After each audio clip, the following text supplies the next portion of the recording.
When the ambient conditions are dry, launch control permits optimized acceleration on a road surface that offers plenty of grip.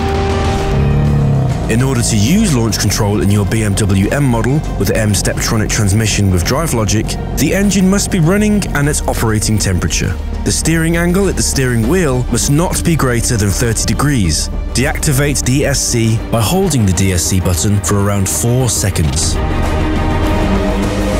Select sequential mode and the third Drivelogic driving program.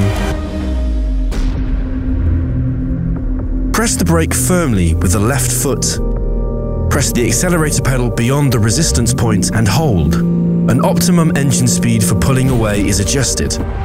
On BMW M3 or M4 vehicles with rear-wheel drive, second gear is selected for optimal acceleration.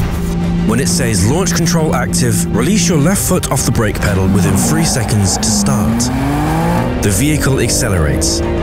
Upshifts are automatic as long as the flag symbol is displayed and the accelerator pedal is not released.